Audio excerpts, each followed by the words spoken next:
What's up, YouTube? Welcome back. Well, as you see the Rams in here, a bunch of you have probably been wondering what I bought the thing for. Well, obviously the hood's gone. This is, I don't know, a sport truck, I guess. It's got the Laramie front bumper, which I wanted for my truck, and I had the SRT hood. SRT hoods alone are like $1,000. I picked up the whole truck for $1,000. Runs, drives good. It's just really rough. So obviously the hood went on the Cummins. The front bumper is probably going to go on the Cummins because I do like the Laramie front bumper. The rest of the truck, scrap. The body anyways. The drivetrain is really good. I have a plan. Obviously for like the C60s and the big trucks like that, when people want to make those into like a rat rod, modern style, whatever you want to call it, they will normally body swap them onto a smaller chassis. Well, here's my smaller chassis. Ideally, they normally use 2500s, 3500s, C20s, C30s. I'm going to use a 1500 or a half ton. So my plan is, obviously, we're going to scrap the whole body. Whole body's garbage.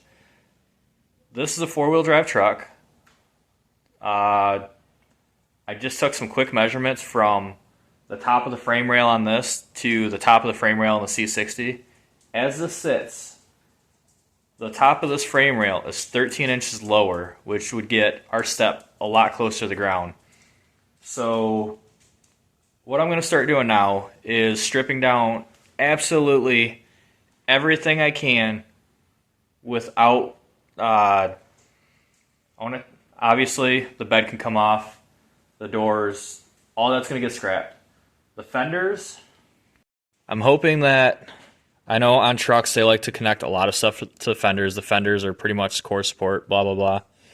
So, airbox, garbage. The radiator, I don't know. I don't know about the whole AC system. I pushed the button earlier. It didn't do anything. The brakes, I don't know if I'm going to use this system. But pretty much going to strip this down so it is a running, driving frame. Obviously, no body. It would be really, really sweet if I could keep the cruise control functions. The four-wheel drive is electronic, so all I'm going to have to do is wire in a switch. I'm not going to have to cut any holes in the floor of the cab. If anything, I'm going to have to patch holes because the C60 is a manual 5-speed. 5-speed would be cool, but I want this truck as daily drivable as possible, but I want it to catch a lot of attention. Four-wheel drive, AC, heat, all the modern stuff. I would like to be able to just drive this thing and not have to worry about anything. So that is the plans. So time to start tearing into this thing. Okay, so progress on the truck so far. There are 6 bed bolts. I'm not really making this as a how-to. This is more of a build log. So there's 2 bolts, 18 millimeters on the front. There's 4 on the back. I'm using ratchet straps, corner to corner, clevis, 1-ton chain fall. On the front, we got the fenders gone, bumpers off, obviously hood, blah, blah, blah. So I'm gonna go ahead, pull the bed off, and go from there.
Way to do it.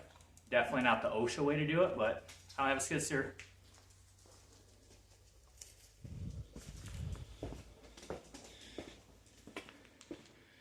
Literally just wrapped the chain around the Reese. There we go. Back up, Evans.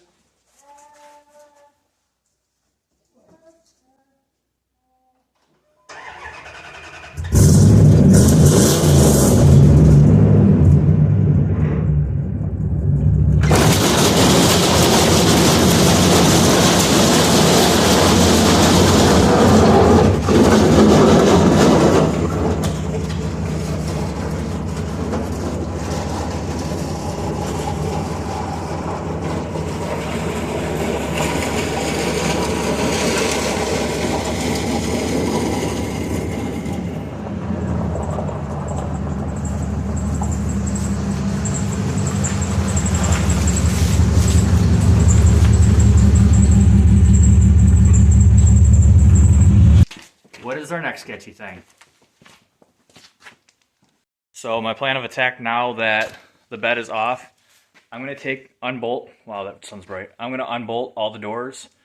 The C60 has cab lights that, I'm very uncoordinated. That white plug right there on the pillar is the cab lights. So on all these 3rd gen Rams, all the electrical, everything is all there. It's how much you want to pay, what options you're going to get. So that's pretty much it. All the wiring's there. If you want an option, you could pretty much add it on, depending on the switch or the lights or whatever. I want to try to save as much of that as I can. It would be kind of cool to incorporate the overhead display that these 3rd gens have. I don't know about the steering column yet, and the gauge cluster. If I can, I'm going to try to use the Dodge gauge cluster, and I will fabricate metal filler panels or something to keep all the electronics.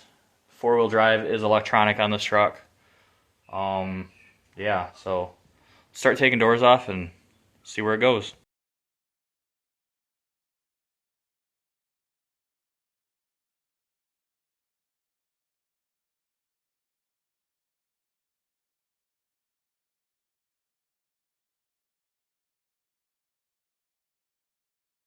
Okay, so I've spent the last couple hours out here just trying to strip down the truck. Obviously, we got the doors, fenders, yada, yada, yada.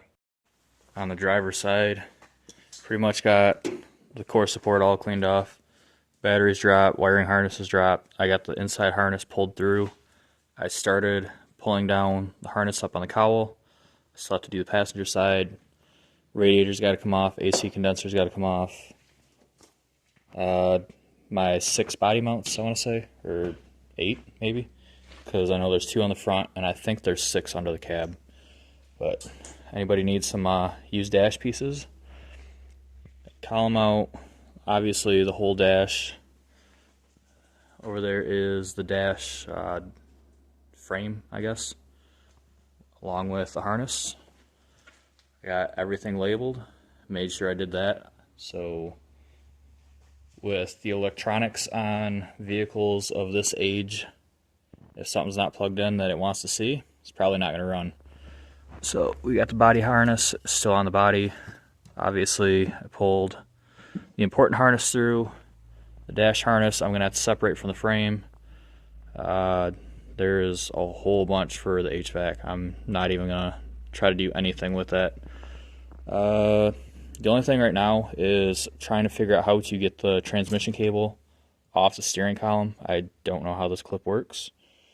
I guess tomorrow I'm going to try to come back out here if I have time. I'm going to try to strip the passenger fender, obviously get the column out, and undo my body mounts. Hopefully I can lift the body off. I'll have a frame, motor, and trans, and that is what I want. And then drag this out, or cover out the motor probably. Drag this out, pull the C60 in. I hope it fits. Pull the C60 in and figure out what I have to do to remove the cab on that. Obviously I got my body mounts. There's a lot less wiring.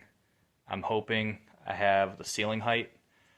I did do the C10 on this, but obviously I mean, stock height is probably another maybe foot higher, so not too high, but I did strip that down. This is a 12-foot ceiling.